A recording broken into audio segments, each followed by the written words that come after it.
大家好，我哋係香港專業教育學院會客徑分校嘅學生。我哋今日組員分別有張之耀、關孝玲、莫正宇、譚以山、曾樂怡。今日我哋會以家庭主婦作為目標顧客，拍一條故事片，為 KFC App 提供一啲能夠改善功能嘅方案，令我哋嘅目標顧客喺使用 App 嘅時候，能夠選擇食物嘅過程入邊，知道餐點入邊用咗啲乜嘢材料製作而食，同埋呢個餐點用嘅材料有啲乜嘢嘅常見致敏源，避免發生食物敏感嘅情況。另外，希望令目標顧客喺付款嘅過程更加方便。事不宜遲，我哋故事依家開始。阿媽去食 KFC。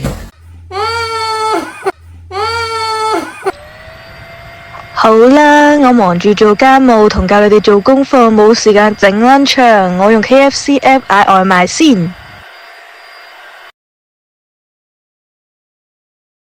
哇，搞錯啊！俾錢都咁耐嘅。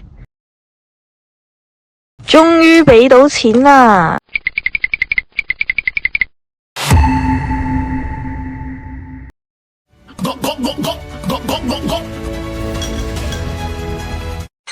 阿媽，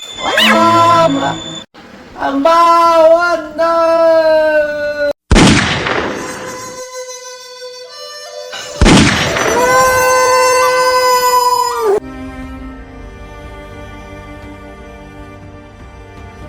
有冇搞錯啊？都冇列明到用啲咩食材整，同埋有啲咩常見嘅致敏源啊！搞到我兩個仔食完之後都出現食物敏感嘅問題啊！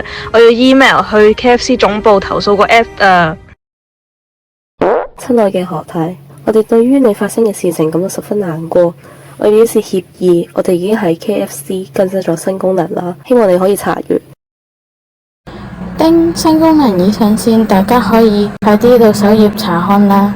而家 KFC App 新增咗個人化點餐，顧客需要先填妥問卷後才能提供個人化點餐功能。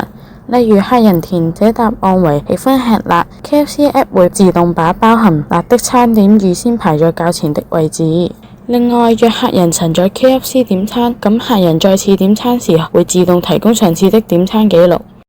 同時 KFC App 入面都有顯示到唔同嘅致敏源標示喺度，同埋仲標明咗採用啲咩食材添。咁大家見到嗰陣時就唔驚會因為唔知食材有啲咩而敏感啦。哇，原來已經會顯示翻用啲咩食材整，同埋有啲咩常見嘅致敏源。問題已經改善咗啦，但係唔係淨係得呢一個問題啊，仲有我之前用 app 嗰陣 payment 嗰部分都神神地嘅，成日都要撈好耐先俾到錢。呢個問題都解決咗㗎啦，我哋亦添加咗2個新嘅付款選項，只需要提前綁定轉數快就可以直接用 Face ID 同埋 Touch ID 快速完成付款過程㗎啦。吓？係咩？等我而家用 KFC app 訂多次，睇下係咪可以好快咁樣就可以俾到錢先。哇，係喎，我啱啱揀完嘢食，準備俾錢嗰陣，發現 payment 嗰度而家新增咗提前綁定轉數快就可以直接用 Face ID 同埋 Touch ID 俾錢啦。而家俾錢快咗好多啦，唔使再等。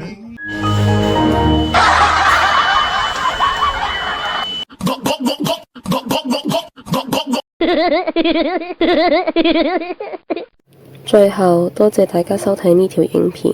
如果 KFC 想同我哋合作嘅話，可以參考以上嘅聯絡方式，透過 email 或者電話號碼同我哋嘅同學聯繫。